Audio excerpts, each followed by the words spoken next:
কল্পনা করেন আজকে এই পুরো বাংলাদেশের মানুষ আন্দোলন, মিছিল, মিটিং, ভোট করে আমাকে প্রধানমন্ত্রী বানিয়ে দিল। কল্পনা করেন, আমি কালকে বললাম বাংলাদেশে আজ থেকে ইসলামী আইন চলবে। আমার এই ঘোষণার পরেই ভারত এবং আমেরিকা বাংলাদেশকে অর্থনৈতিকভাবে বয়কট করবে না? করবে না? করবে। যেমন ইরানকে বয়কট করেছে, যেমন ভেনেজুয়েলার প্রধানমন্ত্রীকে উঠিয়ে নিয়ে চলে গেছে, তো বয়কট করবে। তো যখন বয়কট করবে তখন এই দেশের যে সুযোগ সুবিধাগুলো আপনি এখন ভোগ করতেছেন, এখন এই যে বিদ্যুৎ চলতেছে, ডলার আসতেছে, প্রবাসীরা কাজ করতেছে, ইউরোপ আমেরিকায় অসংখ্য প্রবাসী আছে, বিজনেস চলতেছে, এলসি হচ্ছে, কত কি আছে, এগুলো সব একদিনে ডাউন হয়ে যাবে এবং এই ডাউন করার ক্ষমতা তাদের আছে। এই একদিনে যখন ডাউন হয়ে যাবে তখন আপনিও 1 সপ্তাহ 10 দিনের মধ্যে বলবেন, রাখো তোমার এই আবদুল্লাহর ইসলাম আর মোহাম্মদ ইসলামের ইসলাম, আমাদের আগের জীবনই ভালো ছিল। কারেন্ট নাই, বিদ্যুৎ নাই, এসি নাই, ফ্রিজ নাই, ডলার নাই, টাকা নাই, পয়সা নাই, কিসের ইসলাম? তখন আপনি আবার পরের দিন আন্দোলন, মিছিল, মিটিং করে নামিয়ে দেবেন। তাহলে অন্তত এই দেশের 20% মানুষ যতক্ষণ এই বিশ্বাসের উপর অটল না হবে যে পরকাল আসল, কিসের দুনিয়া, তাদের মতো ওয়ামা নাকামু মিনহুম ইল্লা ইউমিনু বিল্লাহিল আজিজিল হামিদ, পুরো একটা সম্প্রদায় আগুনের মধ্যে ঢুকে যাচ্ছে, মা সন্তান সহ আগুনের মধ্যে ঢুকে যাচ্ছে। কি সেই ইমান বিল গায়েব যে শান্ত শিষ্ট আরামের বাড়িঘর রেখে আগুনের মধ্যে জ্বলে মরে যাচ্ছে? কি সেই ইমান বিল গায়েব? ওই ইমান বিল গায়েব হচ্ছে এটা যে ওই আসহাবুল উখদুদ ওরা দেখতে পাচ্ছে, নিশ্চিত দেখতে পাচ্ছে যে আমার সামনে জ্বলন্ত আগুন, এটা আগুন নয়, এটা জান্নাত। বলেন আল্লাহু আকবার। আর পিছনে যে আমার শান্তির বাড়িঘর আছে ওখানে জাহান্নামের আগুন জ্বলতেছে, ওরা দেখতে পাচ্ছে যে ওখানে জাহান্নামের আগুন জ্বলতেছে। ওটাকে ওরা বাড়িঘর হিসেবে দেখতে পায়নি, ওখানে দেখতে পাচ্ছে ওখানে জাহান্নামের আগুন জ্বলতেছে, আমি ওখানে গেলে পুড়ে মরে যাব। আর যে সামনে জ্বলন্ত আগুন, এটা তো জান্নাত। অন্তত 20-30% মানুষের ইমান যতক্ষণ ওই লেভেলে না যাবে ততক্ষণ কিসের আপনি ইসলাম কায়েম করবেন? সম্ভব নয়। বাংলাদেশের মানুষই এতটা দুর্নীতিগ্রস্ত, এতটা বস্তুবাদ, এতটা দুনিয়াবাদীর সাথে আক্রান্ত, এর আপনাকে টিকতে দিবে না, সম্ভব নয়। প্রত্যেকটা রন্ধ্রে রন্ধ্রে টাকার পাগল, ক্ষমতার নেশাগ্রস্ত লোকজন আছে। অন্তত 20-30% মানুষের ইমান লাগবে ইমান বিল গায়েবে সর্বোচ্চ লেভেলের, পরকালমুখী, দুনিয়া বিমুখ। আর 20-30% মানুষের লাগবে পূর্ণাঙ্গ তাওহীদ। আল্লামা ইকবাল লিখেছেন, ये दौर अपने बराहिम की तलाश में है, যে আজকের যুগের মুসলমানদের সকল সমস্যার সমাধানের একটাই রাস্তা, এই যুগের ইব্রাহিম লাগবে। এই যুগের ইব্রাহিম কোথায়? আজ থেকে 5000 বছর আগে ইব্রাহিম আলাইহিস সালাতু ওয়াস সালাম এসেছিল, পূর্ণাঙ্গ শতভাগ তাওহীদে বিশ্বাসী। ওই পূর্ণাঙ্গ শতভাগ তাওহীদে বিশ্বাসী ইব্রাহিম কোথায়? আজকের মুসলিম উম্মার মতো ওই ইব্রাহিম লাগবে। তাহলে মুসলমানদের মুক্তির যাত্রা শুরু হয়ে যাবে। হ্যাঁ, আপনাদের মতো যারা আহলে হাদিস এবং সালাফি আছে তারা বড় শিরক, বড় বেদাত থেকে অনেকটাই মুক্ত, কিন্তু পূর্ণাঙ্গ শতভাগ তাওহীদের অনুসারী নয়। কিভাবে এটা আপনাকে বুঝিয়ে বলি যে কেমনে আপনি পূর্ণাঙ্গ শতভাগ তাওহীদের অনুসারী নন।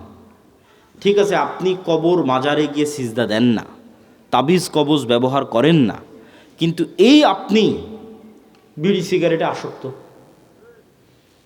তাহলে যখন আপনি বিড়ি সিগারেটে আসক্ত তখন আপনার ইলাহ ওই বিড়ি সিগারেট। আমি বলিনি, আল্লাহ নিজে কোরআনে বলেছে যে তার নফস ইলাহু হাওয়া, তার ইলাহ হচ্ছে তার নিজের অন্তরের কামনা। ঠিক আছে, আপনি কবরকে ইলাহ মানেননি, কিন্তু ইলাহ তো আপনার নিজের নফসকে বানিয়ে রেখেছেন। ইলাহ তো কোনো অবৈধ প্রেমিকাকে বানিয়ে রেখেছে, ইলাহ তো টাকার নেশাকে বানিয়ে রেখেছে, ইলাহ তো ক্ষমতার নেশাকে বানিয়ে রেখেছে। ওই টাকার জন্য আপনি সব করতে পারেন, হালাল হারামের বাস বিচার নাই। ওই ক্ষমতার জন্য আপনি সব করতে পারেন, ওই নারীর জন্য সব করতে পারেন, মনের প্রবৃত্তি পূরণ করার জন্য সব করতে পারেন। তাহলে তো আপনি শতভাগ তাওহীদপন্থী নন। তাহলে তো আপনি ইব্রাহিম আলাইহিস সালাতু ওয়াস সালামের মতো হতে পারলেন না, যে ইব্রাহিম আলাইহিস সালাম এবং ইসমাঈল আলাইহিস সালাম আসলামা ওয়া তাল্লাহু লিল জাবিন, নিজের ইচ্ছার বিরুদ্ধে গিয়ে সন্তানকে জবাই করতেছে, আর সন্তান নিজের ইচ্ছার বিরুদ্ধে গিয়ে জবাই হওয়ার জন্য রাজি হয়ে যাচ্ছে। কেন? সিদ্ধান্তটা আল্লাহর। এটা হলো শতভাগ তাওহীদ, যে আল্লাহর সিদ্ধান্তের সামনে পরিপূর্ণ আত্মসমর্পণ। তাহলে শতভাগ তাওহীদপন্থী 20% থেকে 30% মানুষ আর ইমান বিল গায়েবে সর্বোচ্চ স্তরের 20-30% মানুষ হওয়া ছাড়া পূর্ণাঙ্গ ইসলামী বিপ্লব সম্ভব নয়। এই দাওয়াত আজকে আমি দিচ্ছি না, এই দাওয়াত শাহ ইসমাইল শহীদ দিয়ে গেছে আজ থেকে 100-150 বছর আগে। ওনার একটাই দাওয়াত ছিল যে আমাদের পূর্ণাঙ্গ ইসলামী বিপ্লবের আগে মানুষকে শতভাগ পূর্ণাঙ্গ তাওহীদে বিশ্বাসী হতে হবে, নাহলে পূর্ণাঙ্গ ইসলামী বিপ্লব সম্ভব নয়। শতভাগ তাওহীদে বিশ্বাসী এবং ইমান বিল গায়েবে ইয়াকিন আছে এরকম 20-30% মানুষ লাগবে পুরো বাংলাদেশের। তাহলে এর উপর ভিত্তি করে পূর্ণাঙ্গ ইসলামী বিপ্লব কায়েম হবে। পূর্ণাঙ্গ ইসলামী বিপ্লবের সকল ক্রাইটেরিয়া রেডি আছে, শুধু ওই রকমের যোগ্য মানুষ নাই। তারপরে কি লাগবে? তারপরে আরও দুটো জিনিস লাগবে। এক, আমি পূর্ণাঙ্গ তাওহীদপন্থী মানুষ, ঠিক আছে, আমি পূর্ণাঙ্গ ইমান বিল গায়েব অর্জন করলাম, ঠিক আছে, কিন্তু নেতা হওয়ার জন্য আরও দুটো জিনিস লাগে। ওই দুটো জিনিস পূরণ না করতে পারলে নেতা হতে পারবেন না। একটা হচ্ছে আল্লাহ সুবহানাহু ওয়া তাআলা এই পৃথিবী যেই ফাংশনের উপর ডেভেলপ করেছে ওই ফাংশন আপনাকে ইউজ করতেই হবে। তো এই পৃথিবীতে নেতা হওয়ার ফাংশন হচ্ছে জ্ঞান এবং শিক্ষা, এটা আল্লাহই দিয়ে রেখেছে। এখন এই জ্ঞান এবং শিক্ষার বাটন যদি ইহুদি খ্রিস্টান চাপে তাও ওরা নেতা হয়ে যাবে। এই জ্ঞান শিক্ষার বাটন যদি হিন্দু ডোম চামার ম্যাথর মুচির চাপে ওরা নেতা হয়ে যাবে। আল্লাহ কখনো তার রুলস ভাঙেন না। এখন এই নাটোর, এই এলাকার নাম কি? নাটোর সাধুপাড়া, এই অঞ্চলের যুবকেরা যদি মদ বিড়ি cigarette TikTok video YouTube BPL IPL জুয়া online betting Free Fire PUBG এগুলো নিয়ে ব্যস্ত থাকে, আর ওইদিকে ইসরায়েলের ইহুদি আর ইউরোপ আর আমেরিকার খ্রিস্টানরা যদি জ্ঞান অর্জনে ব্যস্ত থাকে ওদের সন্তানেরা, আল্লাহ বলবেন না, আল্লাহ তার রুলস ব্রেক করে বলবেন না যে ইহুদি খ্রিস্টান তোরা থাম, তোদের নেতা বানাবো না, আমার নাটোরের কিছু মদখোর জুয়াখোর বান্দা আছে ওদের নেতা বানাবো। এইটা আল্লাহ করবেন না। নেতা হতে হলে গোলামির জিঞ্জির আপনাকে নিজে হাতেই ভাঙতে হবে, সেটা জ্ঞান এবং শিক্ষা। জ্ঞান এবং শিক্ষায় সর্বোচ্চ স্তর অর্জন করার চেষ্টা ছাড়া নেতা হওয়ার আর কোনো রাস্তা পৃথিবীতে নাই। নেতা হওয়ার এই রাস্তা আল্লাহ নির্ধারণ করেছে। তলুতকে আল্লাহ বলছেন বাস্তাতান ফিল ইলমি ওয়াল জিসম, যে আমি তলুতকে বানু ইসরাইলের নেতা বানিয়েছি, জ্ঞানে বড় তাই, জ্ঞানে বেশি তাই। আদমকে ফেরেশতা এবং জিনের উপর শ্রেষ্ঠত্ব দিয়েছি, জ্ঞানে বেশি তাই। আল্লাহ সুবহানাহু ওয়া তাআলা নিজের রুবুবিয়ত এবং উলুহিয়তের চ্যালেঞ্জ দিয়েছেন তার জ্ঞান দিয়ে, সবার চেয়ে অসীম জ্ঞানের অধিকারী তিনি। তাহলে শক্তিশালী হওয়ার নেতা হওয়ার রাস্তা জ্ঞান, যে গ্রহণ করবে সে নেতা হবে, আল্লাহ বাধা দিবেন না। আর মুসলমান যদি গ্রহণ না করে কি করার বলেন? কিছুই করার নেই। তাহলে 3 নম্বর রাস্তা হচ্ছে জ্ঞান অর্জন করতে হবে। 4 নম্বর রাস্তা সত্যবাদিতা এবং ন্যায়পরায়ণতায় অটল থাকতে হবে, পাহাড়ের মতো। যেটাতে আলোচনা শুরু করেছি যে 2 নম্বরই ধোঁকাবাজি, এগুলো যে গণতন্ত্র এবং সুদ থেকে আসে, ওটার বিপরীতটাই হচ্ছে সত্যবাদিতা ন্যায়পরায়ণতায় অটল থাকা, ওসমান হাদিদের মতো। কিন্তু মুসলমানদেরকে আমরা ইসলামটা বুঝাতেই পারলাম না। বাংলাদেশের OC DC SP AC land sub registrar সচিবালয়ে কত সচিব বসে আছে, আমরা তো বাহির থেকে তো এসে আর আমাদের কেউ গোলাম করতেছে না, আমাদের লোকজনই তো গোলাম, বাংলাদেশের নাগরিকেরাই তো গোলাম, বাহির থেকে এসে কেউ গোলাম করতেছে না। তো এই সমস্ত পদে যারা বসে আছে এরা টাকার কাছে বিক্রি হয়ে যায়, অথচ এরা সালাত আদায় করে, এরা হজ করে, এরা ওমরা করে, এরা মসজিদ মাদ্রাসায় যে কমিটি বিশেষ অতিথি প্রধান অতিথি এরা সবাই আছে, কিন্তু নিজ চেয়ারে যখন বসতেছে তখন 2 নম্বরই করতেছে। তাহলে এরা কি মনে করেছে? এরা মনে করেছে ঠিক আছে, আমি সচিবালয়ে বসে এসিল্যান্ড সাব রেজিস্ট্রার যা আছি সব হয়ে যত পারি 2 নম্বরই সুদ ঘুষ দিয়ে টাকা ইনকাম করব, আর নামাজ পড়ে হজ করে আর দান করে ওটাকে মাফ করে নেব। নাউজুবিল্লাহি মিন যালিক। তাহলে আমরা হুজুররা এটা বুঝাতে পারিনি, আলেম ওলামা বুঝাতে পারিনি যে ইসলাম কি। এটা তো মুনাফিকই, শুধু মুনাফিক, তার অন্তরে তো ইমানই ঢোকেনি। তার সালাত কি, তার সিয়াম কি, তার হজ কি, শুধু মুনাফিক। রাসূলুল্লাহ সাল্লাল্লাহু আলাইহি ওয়াসাল্লামের স্পষ্ট হাদিস, ইজা তুমিনা খানা, তাকে যে আমানতের দায়িত্ব দেওয়া হয়েছে ওটার খিয়ানত করে যে মুনাফিক, ওর অন্তরে ইমান ঢোকেনি। লা ঈমান লিমান লা আমানাতা লাহু। তাহলে মুনাফিকের হারাম টাকার দুর্নীতির টাকার কিসের ইবাদত? বরং আর উল্টাটা, ও যদি কোনো বড় ইবাদত নাও করে, কোটি কোটি টাকা দান নাও করে, তাহাজ্জুদের রাতের সালাত নাও আদায় করে, হজ নাও করে, শুধু ওর যে চেয়ারে বসে আছে ওসি ডিসি এসপি মন্ত্রী সচিব এসিল্যান্ড, এই চেয়ারে চুল পরিমাণ অন্যায় না করে, তাহলে এদের হজের চেয়ে, এদের রাতের তাহাজ্জুদের সালাতের চেয়ে এবং অন্যদের কোটি কোটি টাকা দানের চেয়ে সে শ্রেষ্ঠতম নেকির অধিকারী হবে। রাসূলুল্লাহ সাল্লাল্লাহু আলাইহি ওয়াসাল্লাম বলেছেন, সাবআতু ইউযিল্লুহুমুল্লাহ ইয়াওমা লা যিল্লা ইল্লা যিল্লুহু। এক নম্বরে ইমামুন আদিল। 7 শ্রেণীর যারা বিশেষ আল্লাহর ছায়া পাবে, এখানে সবাই আছে, নামাজি আছে, দানবীর আছে, সবাই আছে, কিন্তু 1 নম্বরে জায়গা দেওয়া হয়েছে পদে বসে ন্যায়পরায়ণ যে। ও তো এমনি সবচেয়ে বড় নেকির কাজ, ওর জন্য তো এমনি জান্নাত। ও তো আল্লাহর গুণে গুণান্বিত হয়েছে। আল্লাহ যেমন বিচারের আসনে বসে শতভাগ ন্যায়পরায়ণ, আল্লাহ যেমন রাজত্বের আসনে বসে শতভাগ ন্যায়পরায়ণ, আল্লাহর মহৎ গুণ হচ্ছে আল্লাহ ন্যায়পরায়ণ। আল্লাহ জুলুম করেন না। ইন্না হারামতু যুলমা আলাইয়া। মানুষ হয়ে যে আল্লাহর গুণে গুণান্বিত হতে পারে, আল্লাহু আকবার, এটা কত বড় ইবাদত যে মানুষ হয়ে ওসি তারপরে ডিসি, এসিল্যান্ড, সাব রেজিস্ট্রার, সচিব এই চেয়ারে বসে সে দুর্নীতি করবে না ন্যায় করবে, এটা অনেক বড় ইবাদত। আর এই চেয়ারে বসে দুর্নীতি করে সেই টাকা দিয়ে হজ করবে, সেই টাকা দিয়ে মসজিদ মাদ্রাসায় দান করবে, এটা মুনাফিক। আমরা মানুষকে দিন বুঝাতে পারিনি। রাজনীতিবিদদের হাতে ক্ষমতা নেই, ক্ষমতা এদের হাতে। রাজনীতিবিদরা তো 5 বছরের জন্য আসে যায়, ভোট করে, কিন্তু এদের চাকরিতে রিটায়ার্ড না হওয়া পর্যন্ত থাকে। এরা যদি বলে যে আজ থেকে আমরা বিক্রি হব না কোনো দলের কাছে, দেশ একদিনে ঠিক হয়ে যাবে, একদিনে। তো এরা কাদের ঘরের সন্তান? আমাদের ঘরের সন্তান, আমাদের ছেলে মেয়ে।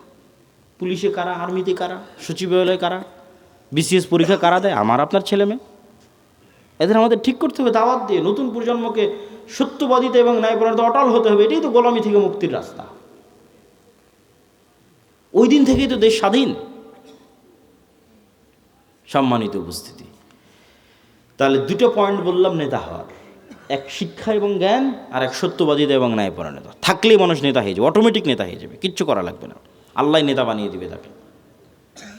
আর এবার 4 নম্বর পয়েন্ট, যেটিতে বক্তব্যের শেষের দিকে যাব, সেটা হচ্ছে এই গুণে গুণান্বিত মানুষেরা যখন আসবে, যারা তাওহীদে বিশ্বাসী, ঈমান বিল গায়বে ইয়াকিন রাখে, জ্ঞানে সর্বোচ্চ, আবার তাকে কেনা যায় না, এই মানুষগুলো পৃথিবীর জন্য হুমকি। এদের উপর জুলম নেমে আসবে, এদের উপর বাধা নেমে আসবে, এদের উপর অত্যাচার নেমে আসবে।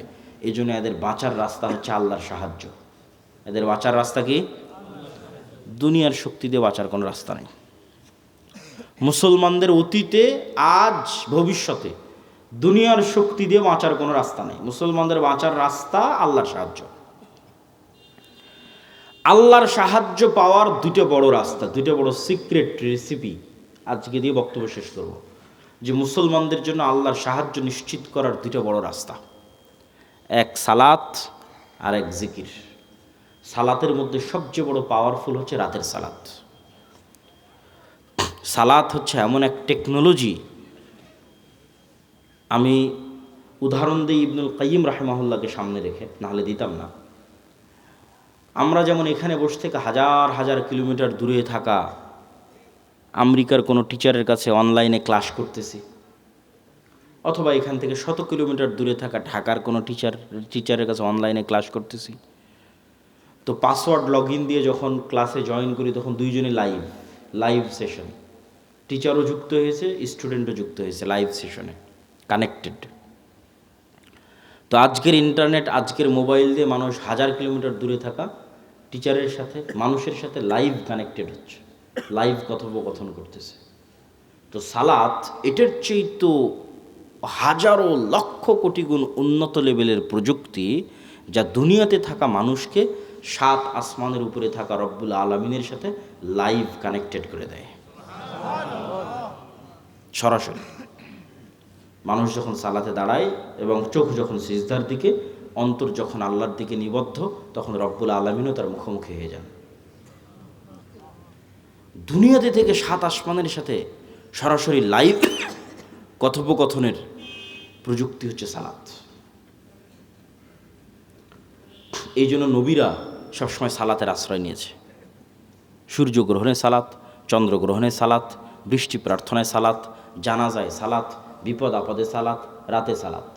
রাসূলুল্লাহ সাল্লাল্লাহু আলাইহি ওয়াসাল্লাম বদরের যুদ্ধের আগের দিন লম্বা রাতের সালাত আদায় করেছেন।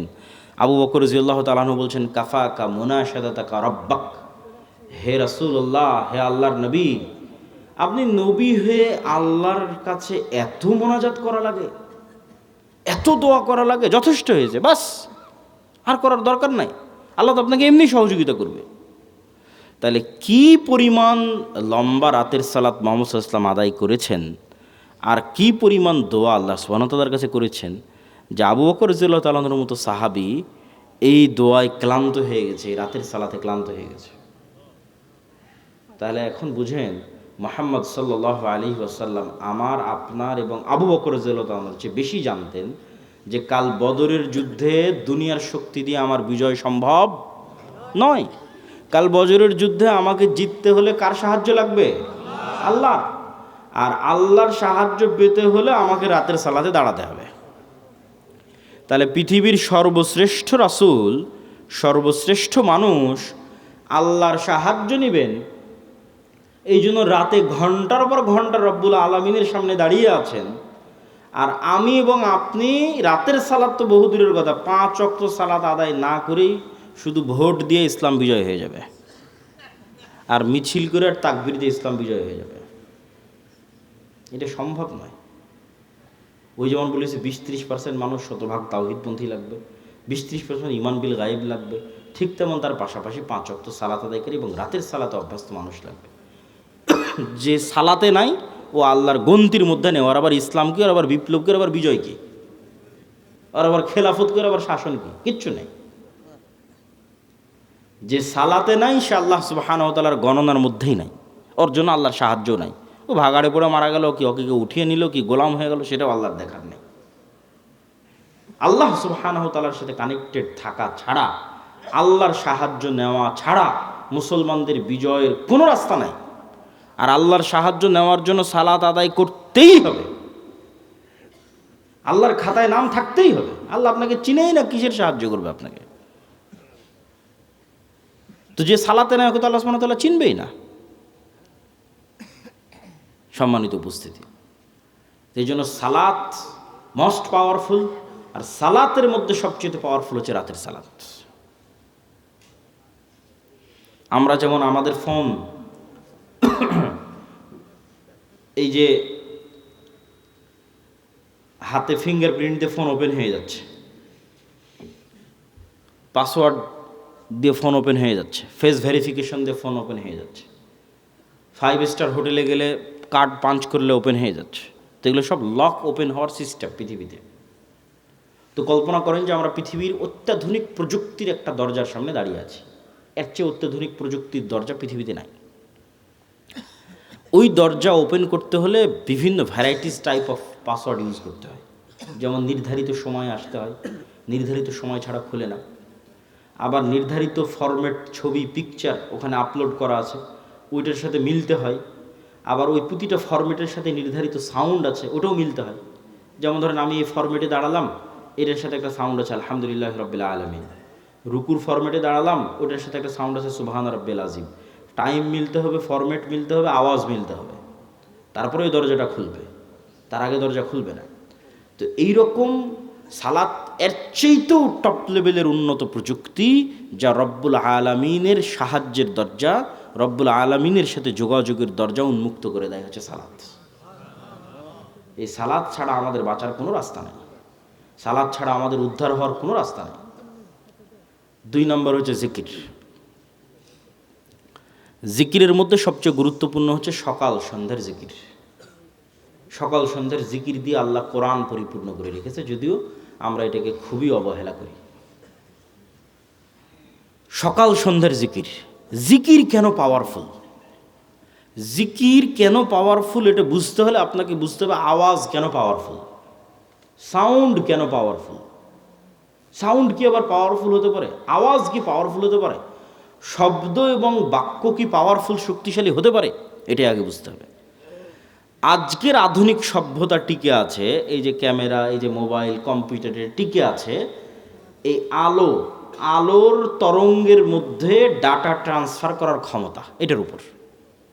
আমি এখানে বলতেছি, আমার এই কথাটা আলোর মধ্যে দিয়ে এই মোবাইল হয়ে, নেটওয়ার্কের টাওয়ার হয়ে আমেরিকায় গিয়ে এখন বাজতেছে, ইউরোপ, সৌদি, কুয়েত, কাতার, ঢাকা, রাজশাহী থেকে এখনই বাজতেছে। তো এই যে এই আলো যে আমার এই কথা বহন করতে পারে, ডাটা ট্রান্সফার করতে পারে, এটা আমরা জানতাম না, মানুষ জানতো না, এটা আগে থেকেই ছিল। ওটা আমরা জেনে কাজে লাগাতে পেরেছি, এটাই আমাদের আধুনিক সভ্যতা, এটার উপরে টিকে আছে। আর একটা প্রযুক্তি যেগুলোর ধারে কাছে বিজ্ঞান নাই, কিন্তু এটা সবচেয়ে উন্নত প্রযুক্তির প্রযুক্তি, সেটা হচ্ছে শব্দভিত্তিক, আওয়াজ ভিত্তিক প্রযুক্তি, যেটার কিছু জ্ঞান আল্লাহ সুলাইমান আলাইহিস সালাতু ওয়াস সালামকে দিয়েছিলেন। কিছু জ্ঞান, যেমন আমি এতক্ষণ যে চিল্লাচ্ছি, আমি কিন্তু শব্দ এবং আওয়াজে উচ্চারণ করতেছি। এখানে যদি একটা চাইনিজ বসে থাকতো, ও খেলে আওয়াজই শুনতে পেত। আবার এখানে বসে যদি একটা চাইনিজ বক্তব্য দিত, আপনি খেলে আওয়াজই শুনতে পেতেন, তাই নয় কি? সেটাই। তাহলে ঠিক কোনো এক স্টাইলের আওয়াজ উচ্চারণ করলে ওই পিঁপড়াও বুঝবে, সেই স্টাইলের আওয়াজ আমি জানি না। কোনো এক স্টাইলের আওয়াজ উচ্চারণ করলে পাখিও বুঝবে, আমি জানি না। কোনো এক ফরম্যাটের আওয়াজ উচ্চারণ করলে গরু বুঝবে, আমি জানি না। আবার গরুর ওই ফরম্যাটের আওয়াজের কী অর্থ আমি জানি না। যেমন অন্য একটা ভাষা আমার কাছে গরুর আওয়াজের মতোই আওয়াজ মনে হয়, সেই। কিন্তু এই জ্ঞানটা আল্লাহ কাকে দিয়েছিলেন? সুলাইমান আলাইহিস সালাতু ওয়াস সালামকে দিয়েছিলেন। এটাই সাউন্ড টেকনোলজি। সুলাইমান আলাইহিস সালাতু ওয়াস সালাম তার দরবারে বলতেছে, রানী বিলকিসের সিংহাসন নিয়ে আসতে হবে। ক্বালা ইফরিতুম মিনাল জিন, ইফরিত নামক জিন দাঁড়িয়ে বলল, আমি এই সিংহাসন নিয়ে আসবো, আপনি যে বসে আছেন এই বসে থেকে দাঁড়ানোর পূর্বে সিংহাসন নিয়ে আসবো। এই কথা সুলাইমান আলাইহিস সালামের পছন্দ হয়নি। সুলাইমান আলাইহিস সালাম আরো দ্রুত চান। আল্লাযী ইনদাহু ইলমুম মিনাল কিতাব, তখন আরেকজন বলল, ওই আরেকজন জিন না মানুষ তা কোরআনে উল্লেখ নাই। কোরআনে এভাবে উল্লেখ আছে যে যাকে আল্লাহ কিতাবের জ্ঞান দিয়েছিলেন সে বলল। যাকে আল্লাহ কিসের জ্ঞান দিয়েছিলেন? কিতাবের জ্ঞান দিয়েছিলেন, সে বলল চোখের পলক পড়ার পূর্বে রানী বিলকিসের সিংহাসন আপনার সামনে উপস্থিত হয়ে যাবে। আল্লাহু আকবার। তো আয়াতের বিবরণের আন্দাজে বলতেছে যে জিন চেয়েছিল গায়ের শক্তিতে আনতে, ইফরিত চেয়েছিল গায়ের জোরে যত দ্রুত আনা যায়, উড়ে যাব, উড়ে নিয়ে আসবো।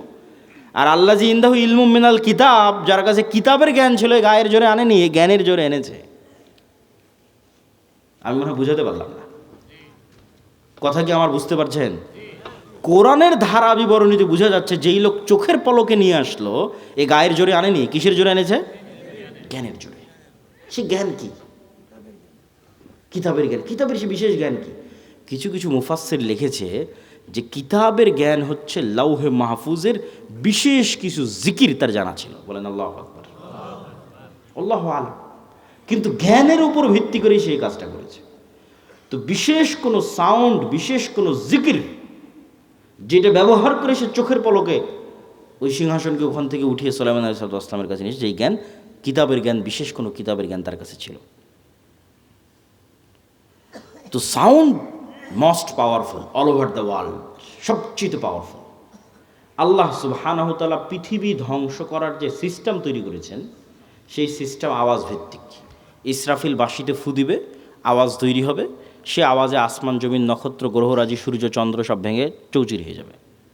আল্লাহ সুবহানাহু ওয়া তাআলা মানুষকে পুনরুজ্জীবিত করার যে সিস্টেম তৈরি করেছেন, ওটা আওয়াজ ভিত্তিক। ফেরেশতা জিন মানুষ সব যখন মারা যাবে, কতদিন এভাবে মৃত অবস্থায় থাকবে আল্লাহ ভালো জানে। কুল্লামান আলাইহা ফান ওয়া ইয়াবকা ওয়াজহু রাব্বিকা যুল জালালি ওয়াল ইকরাম। তারপরে যখন আল্লাহ জীবিত করতে চাইবে, ইসরাফিলকে তৈরি করে ইসরাফিলকে বাঁশি দিয়ে ফু দিতে বলবে, আর আওয়াজে মানুষ কবর থেকে জীবিত হয়ে হাঁটতে থাকবে। আওয়াজ খুবই পাওয়ারফুল, কিন্তু ওই আওয়াজের জ্ঞান থাকতে হবে যে কোন আওয়াজ পাওয়ারফুল, কোন শব্দ পাওয়ারফুল। তো আল্লাহ সুবহানাহু ওয়া তাআলা উম্মতে মুহাম্মাদিকে সবচেয়ে বড় পাওয়ারফুল জিনিস দিয়ে দিয়েছে, যেটা মূসা আলাইহিস সালামের লাঠির চেয়ে পাওয়ারফুল, যেটা মূসা আলাইহিস সালামের পাথরের চেয়ে পাওয়ারফুল, যেটা বানু ইসরাইলের তাবুত কোরআনে আছে দেখবেন। এই তাবুত এখন এই ইহুদিরা খুঁজে পাগলের মতো, কোথায় সেই তাবুত? এরা মনে করে যে এই মসজিদে আকসার মাটির নিচে তাবুত রাখা আছে। ওই তাবুত একটা বাক্স, যেই বাক্সে মূসা আলাইহিস সালামের লাঠি ছিল, যেই বাক্সে মূসা আলাইহিস সালামের ওই পাথর ছিল, যে পাথর থেকে 12টা ঝর্ণা তৈরি হয়েছিল, ঠিক আছে, মূসা আলাইহিস সালামের কাপড় চোপড় ছিল, এরকম আরও কিছু মুজিজা সম্বলিত জিনিস বিভিন্ন নবী রাসূলের এই তাবুত নামক বাক্সের মধ্যে ছিল। যে যুদ্ধে ওরা এই তাবুত বাক্স নিয়ে যেত, ওই যুদ্ধে ওদের বিজয় হয়ে যেত। ওই বাক্সরা হারিয়ে ফেলেছে, ওই বাক্সরা এখনও খুঁজতেছে। তো ওই তাবুত বাক্সের চেয়ে আর ওই মুসা ইসলামের লাঠির চেয়ে আর ঈসা আলাইহিস সালাতু ওয়াস সালামের হাতের মাধ্যমে যে মানুষ জীবিত হয়ে যেত সেটার চেয়ে মোস্ট পাওয়ারফুল জিনিস হচ্ছে এইটা। কি জন্য? এটা সরাসরি আল্লাহর নিজের আওয়াজ। বলেন আল্লাহু আকবার। কোরআন সরাসরি আল্লাহ সুবহানাহু ওয়া তাআলার নিজের সাউন্ড, আল্লাহর শব্দ, আল্লাহর বাক্য, যা জিব্রাইল হয়ে মুহাম্মদ সাল্লাল্লাহু আলাইহি ওয়াসাল্লাম হয়ে আমাদের পর্যন্ত পৌঁছেছে। আল্লাহু আকবার। আর আল্লাহ সুবহানাহু ওয়া তাআলার শব্দ এবং বাক্যের চেয়ে পাওয়ারফুল কিছু নাই পৃথিবীতে। সব অসম্ভব সম্ভব হয়ে যাবে। এই জন্য শ্রেষ্ঠতম জিকির হচ্ছে কোরআন। পৃথিবীর সব অসম্ভব সম্ভব করা সম্ভব আল্লাহ সুবহানাহু ওয়া তাআলার জিকির দিয়ে। সম্মানিত উপস্থিতি, বক্তব্যের শেষের দিকে চলে এসেছে। আজকে যা আলোচনা আপনাদের সামনে করতেছি, এই প্রায় সব আলোচনাই আমার আল্লাহর পথে যাত্রা এই বইয়ের মধ্যে লেখা আছে, দলিল সহ। আজকে তো অত দলিল আলোচনা করতে পারলাম না। এই বইটা প্রত্যেকটা মসজিদ, স্কুল, কলেজ, ইউনিভার্সিটি, লাইব্রেরি, দাওয়া সেন্টারে রেখে সপ্তাহে অন্তত একদিন 1 পৃষ্ঠা 2 পৃষ্ঠা করে পাঠ চক্র করা উচিত, পড়া উচিত, দার্স দেওয়া উচিত। এর সাথে কোনো দল মত কোনো কিছুর সম্পর্ক নেই। সব মুসলমানের জন্য, জানার জন্য, জ্ঞান অর্জনের জন্য, ঈমান বিল গায়ব এবং তাওহীদে ইয়াকিন তৈরি করার জন্য এবং মুসলমানদের গোলামি থেকে আজাদির জন্য কি দরকার তা জানার জন্য প্রত্যেক মসজিদ, প্রত্যেক মাদ্রাসা, স্কুল, কলেজ, ইউনিভার্সিটি, দাওয়া সেন্টার, লাইব্রেরিতে রেখে অন্তত প্রতি সপ্তাহে 1-2 পৃষ্ঠা করে পড়া উচিত। পাশাপাশি আব্দুর রহিমের একটা নতুন বই এসেছে, রাসূল সাল্লাল্লাহু আলাইহি ওয়াসাল্লাম দেখতে যেমন ছিলেন, এই বইটাও মূল্যায়ন করতে পারেন। আর মাসিক আল ইতিসাম, এই যে আপনাদের কাছে আসলাম 2023 না 22 সালে একবার আসতে চেয়েছি, করোনার কারণে আসা হয়নি, বন্ধ হয়ে গেছে। তাহলে আজ আসতেছি প্রায় 3 বছর 4 বছর পর। আবার কবে আসার সুযোগ হবে তার গ্যারেন্টি নাই। কিন্তু এই একদিনে আসাই যদি যোগাযোগ বিচ্ছিন্ন হয়ে যায় তাহলে তো এই দাওয়াতের কোনো মূল্য নাই। এই সম্পর্কটা হতে হবে স্থায়ী, আর স্থায়ী হওয়ার সবচেয়ে বড় মাধ্যম হচ্ছে মাসিক আল ইতিসাম। এই মাসিক আল ইতিসামে আমি নিজে নিয়মিত 3টা প্রবন্ধ লিখি, অন্যরা তো লেখেই, আমি লিখি 3টা। এই জন্য মাসিক আল ইতিসাম এখানে নিয়মিত আসার উদ্যোগ আপনাদের নিতে হবে।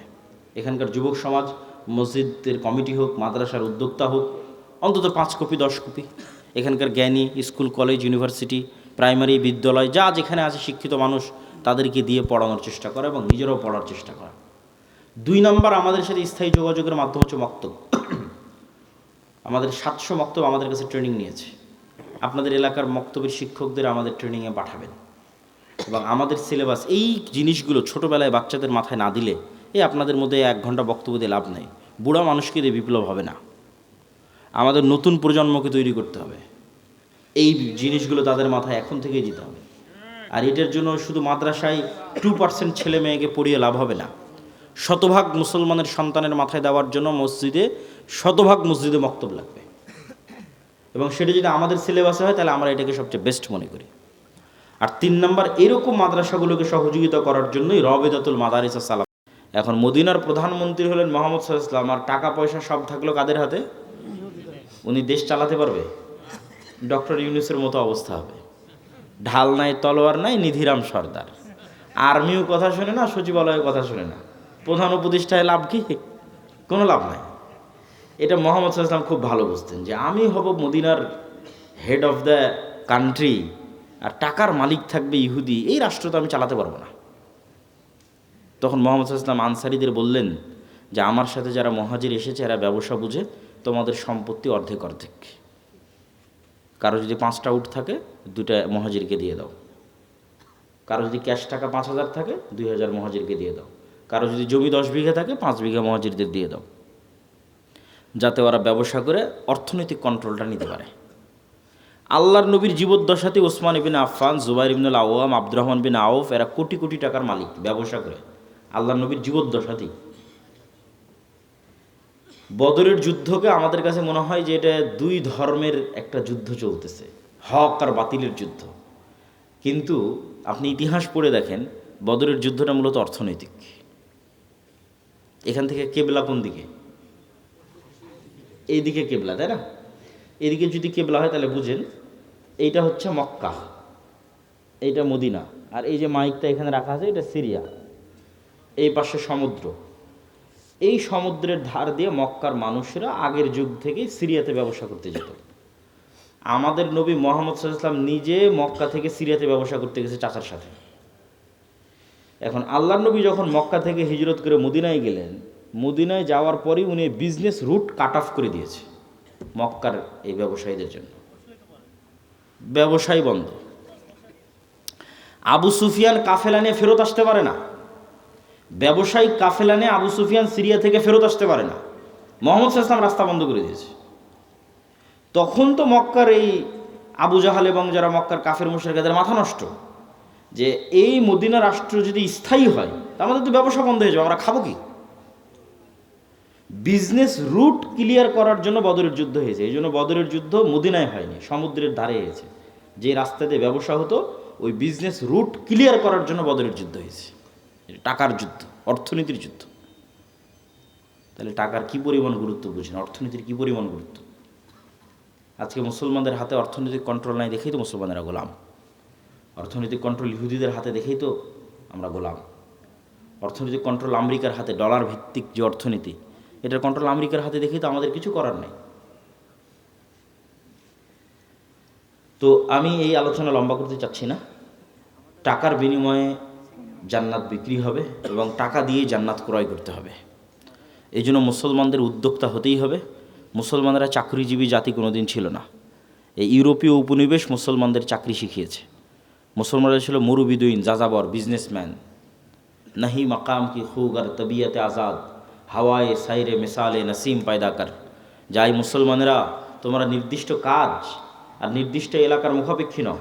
তোমরা তো সকালবেলার প্রবাহিত শীতল আবহাওয়ার মতো, যার কোনো সীমানা নাই, যার কোনো বর্ডার নাই।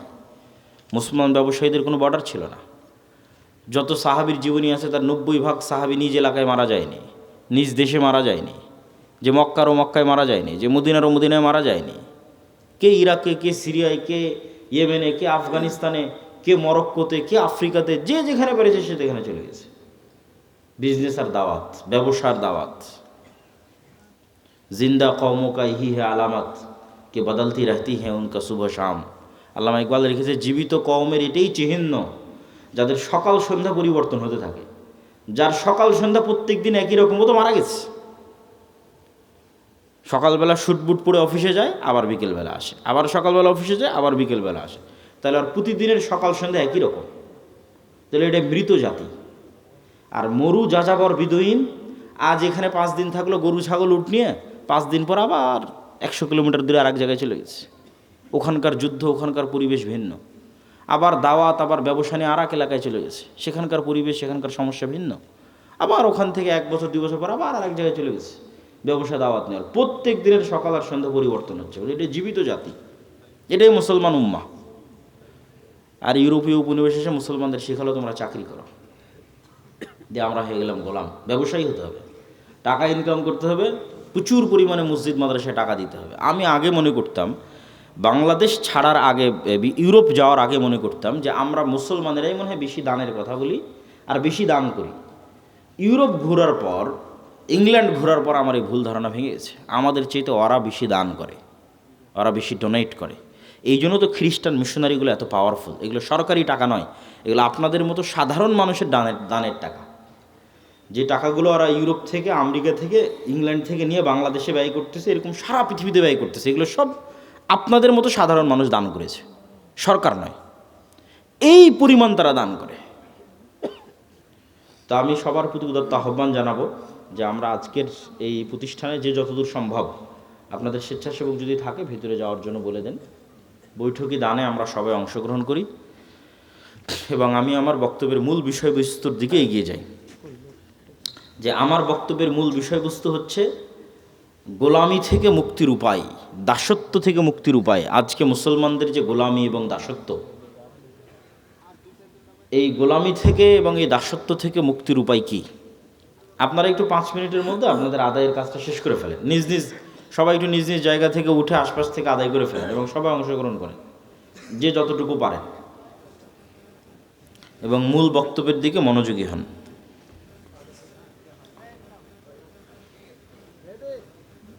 তো আমার মূল বক্তব্যের বিষয়বস্তু হচ্ছে মুসলমানদের যে দাসত্ব এবং গোলামি, এই দাসত্ব এবং গোলামির জিনজির থেকে মুক্তির উপায় কী।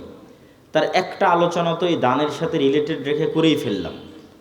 যে অর্থনৈতিক মুক্তি ছাড়া দাসত্ব এবং গোলামি থেকে মুক্তির কোনো রাস্তা নাই, এবং এই অর্থনৈতিক মুক্তির গুরুত্ব বুঝাতে গিয়ে রাসূল সাল্লাল্লাহু আলাইহি ওয়াসাল্লামের অসংখ্য ঘটনা আপনাদের সামনে এবং রাসূল সাল্লাল্লাহু আলাইহি ওয়াসাল্লামের দিক নির্দেশনা আপনাদের সামনে তুলে ধরলাম। এখানে আরও একটা পয়েন্ট তুলে না ধরলেই নয়। আমরা আজকে যেই লেভেলের গোলামি এবং দাসত্বে আছি, ঠিক এই লেভেলের অথবা এর চেয়ে বেশি গোলামি এবং দাসত্বের জিঞ্জিরে আবদ্ধ ছিল বানু ইসরাইল। কারা বলেন তো? বানু ইসরাইল কারা? কে বলতে পারবেন? হাত উঠান। বানু ইসরাইল কারা? কে বলতে পারবেন? হাত উঠান। ইয়াকুব আলাইহিস সালামের বংশধর। জাযাকাল্লাহ খায়র।